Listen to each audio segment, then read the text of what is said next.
Olá pessoal, tudo bem com vocês? O meu nome é Vinícius e sejam muito bem-vindos a mais um vídeo aqui no canal DNA Científico. Nesse vídeo eu vou falar um pouquinho sobre o que é o método científico e qual é a sua importância para a ciência e para as nossas vidas. Lembrando que o conteúdo desse vídeo é adaptado para alunos do Ensino Fundamental 2, mas se você quiser acompanhar aqui com a gente, mesmo não sendo dessa faixa etária, seja muito bem-vindo e fique à vontade. Muito obrigado pelo seu like, seu comentário e sua inscrição aqui no canal. E sem mais enrolações, bora começar!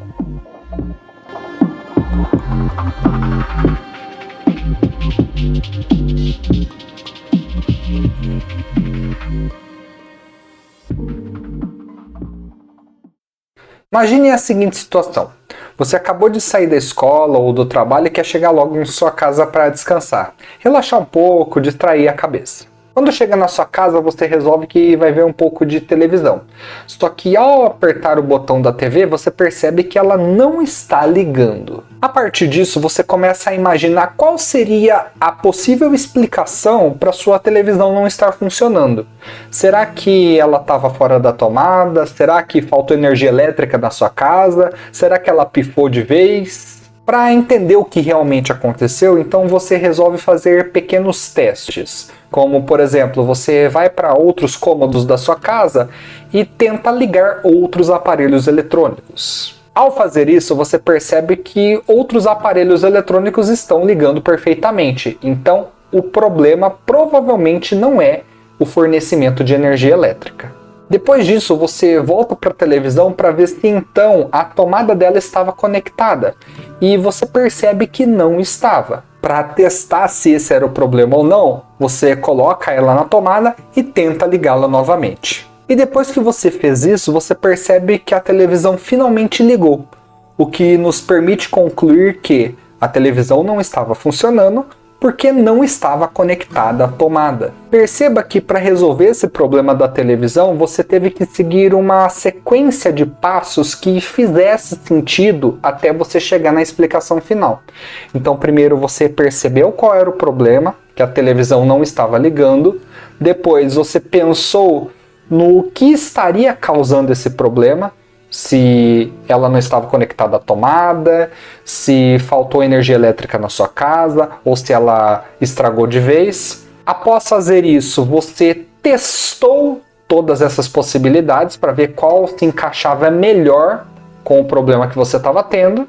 E depois de todos os testes, você conseguiu chegar numa resposta final, numa explicação, numa conclusão para o problema que você estava tendo. Perceba que essa é uma situação que pode ser bem comum no nosso dia a dia, só que a gente não percebe o quanto isso pode estar associado ao que a gente chama de método científico.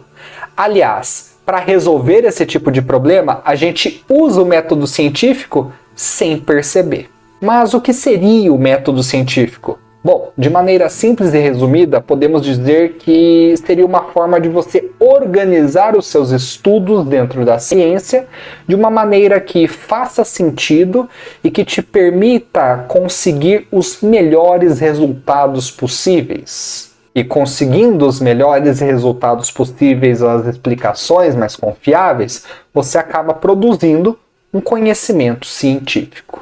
Então a gente pode colocar até da seguinte maneira: o método científico é um conjunto de regras usado na ciência para organizar os estudos do conhecimento científico. Para que você organize os seus estudos dentro da ciência, é necessário que você siga um passo a passo que faça sentido. É necessário que você siga uma sequência de etapas que te levem aos melhores resultados possíveis. É aí que entram em ação as etapas do método científico. De maneira simples, podemos dizer que o método científico possui 4 etapas principais, que podemos chamar de observação, elaboração de hipóteses, experimentação e conclusão. Na primeira etapa, que é a de observação, nós vamos fazer uma análise da situação a ser estudada. Ou seja, é nesse momento que você vai verificar o que é que está acontecendo ali, qual é o problema que você precisa resolver, ou o que é que você precisa descobrir, e a partir disso você vai começar o seu estudo. Ou seja, antes de mais nada, você precisa observar o que está acontecendo para aí sim começar a estudar aquela situação. Depois de observar o que estava acontecendo, então a gente pode passar para a segunda etapa do método científico, que é a elaboração de hipóteses. E o que seriam as hipóteses? Bom, as hipóteses nada mais são do que as possíveis causas, motivos ou explicações para algo que você observou. Então vamos supor que você quer estudar por que um certo fenômeno acontece. Quais seriam as possíveis causas para ele acontecer? Quais seriam os possíveis motivos, as possíveis explicações? Ou você quer resolver algum tipo de problema? Por que aquele problema está acontecendo? Quais seriam as explicações, as causas, os motivos para eles estarem acontecendo? Então nessa etapa a gente vai focar em pensar em todas as possibilidades que podem explicar o motivo de aquilo que a gente observou estar acontecendo. Depois que listamos todas essas hipóteses, nós temos que tomar um certo cuidado, porque pode ser que entre elas tenham algumas que não tenham relação com aquilo que a gente observou. Então, para que a gente consiga descobrir quais delas explicam o que a gente precisa e quais delas não têm relação alguma, nós precisamos testá-las de alguma maneira. E como podemos testá-las? Por meio de experimentos. E quando fazemos experimentos, quando fazemos esses tipos de testes, nós estamos aí entrando na terceira etapa do método científico, que é conhecida como experimentação. Então, nessa fase de experimentação, você vai realizar experimentos para testar as suas hipóteses. E com esses testes, você consegue eliminar as hipóteses que não têm relação com o que você observou e ficar somente com aquelas que conseguem explicar de alguma maneira o que você precisa. Eliminando todas as informações que você não precisa e ficando somente com aquelas que realmente vão te ajudar, faz com que você consiga chegar em resultados melhores, resultados mais confiáveis. E com resultados mais confiáveis, você consegue chegar a explicações melhores para aquilo que você está estudando. Ou seja, você consegue finalmente ter algumas conclusões. Aqui chegamos finalmente à quarta e última etapa do método científico, que é chamada de conclusão. E nessa etapa, nós analisamos os resultados que tivemos com os testes, com experimentos, eliminamos aqueles que não fazem sentido porque a gente precisa e ficamos somente com as informações que realmente vão ser valiosas para nós. E a partir desses resultados, nós conseguimos finalmente chegar em respostas, em conclusões. Lógico que dependendo de onde você pesquisa, na internet ou em livros, pode ser que você veja o método científico dividido em uma quantidade diferente de etapas. Às vezes mais ou às vezes menos do que eu coloquei aqui. Pode ser também que você veja as mesmas etapas, só que com nomes um pouco diferentes. Mas de qualquer maneira, eu decidi deixar dessa forma aqui para facilitar o nosso entendimento. Acredito que desse jeito fica bem tranquilo da gente entender como que funciona o método científico e as suas etapas. Agora perceba que muitas vezes usamos as etapas do método científico nas nossas vidas, no nosso dia a dia, e nem percebemos isso. Então, constantemente estamos fazendo observações, elaborando hipóteses, fazendo experimentações e tirando conclusões, mas nós não paramos para refletir sobre isso. Para discutir isso um pouco melhor, vamos voltar ao exemplo que comentei no início desse vídeo sobre a televisão não estar funcionando. Quando você chega na sua casa, aperta o botão da televisão e percebe que ela não liga, você está fazendo uma observação do que está acontecendo. Ou seja, você está constatando que a televisão não está ligando. Então, esse é o problema que você quer resolver. Você quer descobrir por que isso está acontecendo e como você pode resolver isso. Depois de observar esse problema, então você vai pensar em quais seriam as possíveis explicações, os possíveis motivos, as possíveis causas dele ter acontecido. Então aqui você vai começar com a elaboração de hipóteses. Será que a televisão não estava ligando porque faltou energia elétrica na minha casa? Será que ela não estava ligada na tomada? Será que é por causa de um outro motivo? Perceba que aqui você consegue levantar uma série de hipóteses, mas dentre todas elas, qual será que é a que explica melhor o que você precisa? Para descobrir isso, você precisa testar cada uma das hipóteses por meio de experimentos. É aqui que entra então a fase de experimentação. Então, por exemplo, se você desconfia que o problema é a falta de energia elétrica, você pode ir em outros cômodos e tentar ligar outros aparelhos eletrônicos. Se você acha que o problema é a televisão não estar conectada à tomada, então você tem que checar para ver se ela realmente está ou não. Se você acha que o problema é outro, você tem que fazer um outro tipo de teste que consiga te comprovar se aquela hipótese é verdade ou não. Depois de testar todas essas hipóteses, descartando as que não te ajudavam e ficando somente com as que você precisava, você consegue chegar a respostas confiáveis. Você consegue chegar a explicações para o que você precisava. Ou seja, você finalmente conseguiu chegar em conclusões. E no exemplo que comentei no início do vídeo, a nossa conclusão foi que a televisão não estava ligando porque ela não estava conectada à tomada. E caso a hipótese da tomada não tivesse sido comprovada, ou seja, mesmo conectando ela à tomada continuasse sem funcionar, aí teríamos que continuar testando outras hipóteses até encontrar uma que explicasse realmente o que tinha acontecido. Então perceba que para resolver essa simples situação do nosso dia a dia, a gente usou toda a estrutura do método científico. A gente usou cada uma das etapas para conseguir entender o que tinha acontecido e resolver o problema. Vamos agora pensar em uma situação diferente. Imagine que você ganhou uma semente, resolveu plantá-la, e nasceu uma planta.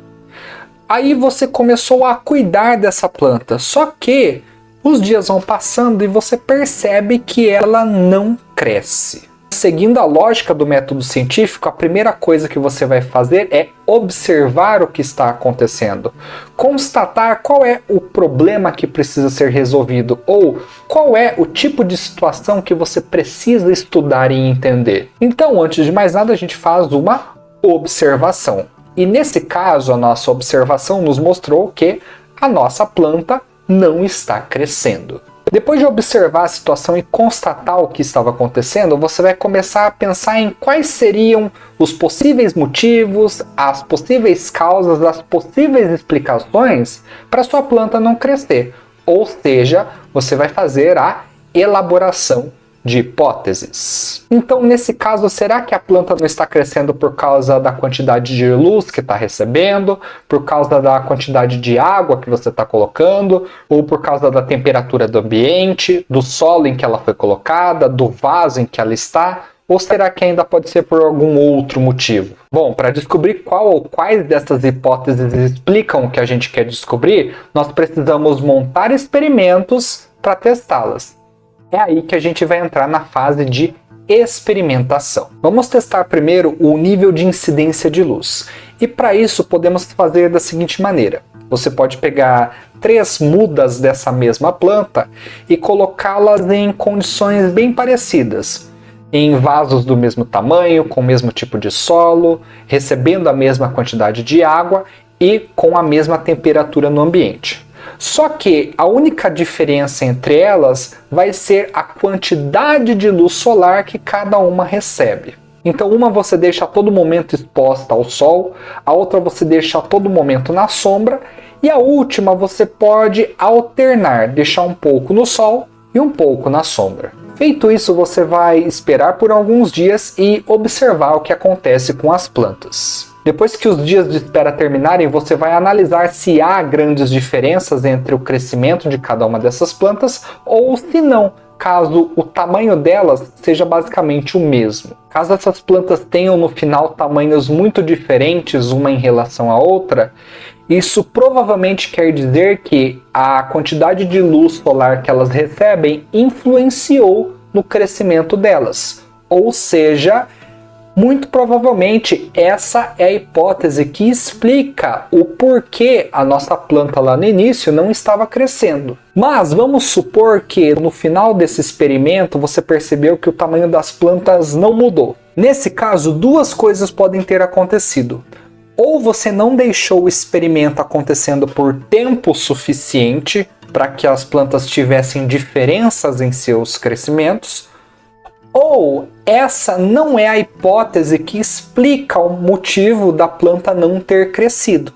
Então nós teríamos que testar uma outra hipótese. Vamos imaginar que deixamos esse experimento acontecendo por tempo suficiente, só que as plantas não tiveram grandes diferenças em seus crescimentos. Então a gente descarta essa hipótese e vamos testar agora a quantidade de água que cada uma delas vai receber. Para testar essa hipótese, a gente pode fazer da mesma maneira que fizemos no primeiro experimento. Você pode pegar 3 mudas dessa mesma planta e colocar elas sob as mesmas condições. A única coisa que vai mudar de uma para outra é a quantidade de água que elas vão receber. Então você pode, por exemplo, fazer com que uma seja regada uma vez por semana, a outra seja regada a cada 3 dias e a última seja regada todos os dias. Então agora a quantidade de luz solar para todas vai ser a mesma. A única coisa que muda é a quantidade de água que cada uma vai receber. Imagine agora que depois que você fez esse segundo experimento, a planta que você regou apenas uma vez por semana cresceu muito mais do que aquelas que você regou mais vezes. E cresceu muito mais também do que aquela planta que você tinha lá no começo, quando você fez a observação e a elaboração de hipóteses. Esse resultado nos mostra que, muito provavelmente, essa espécie de planta não gosta de excesso de água.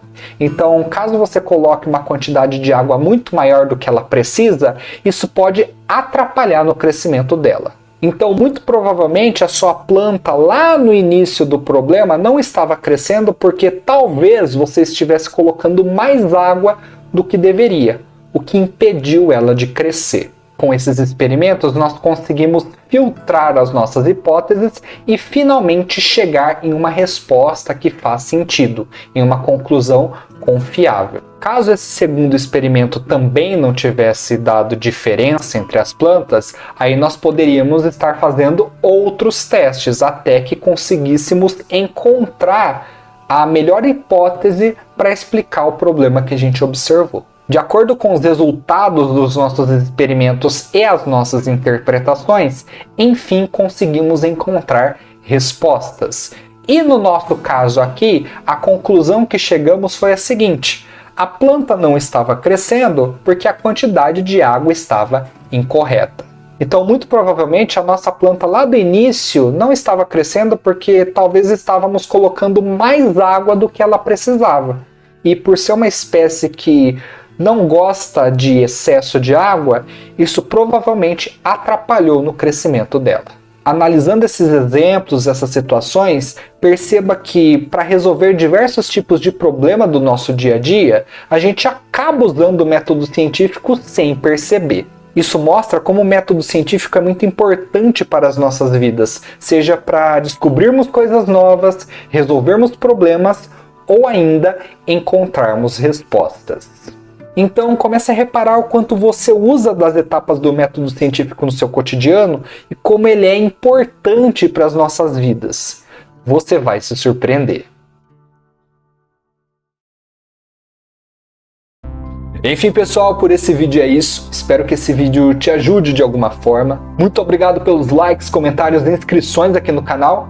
E a gente se vê no próximo vídeo. Até mais!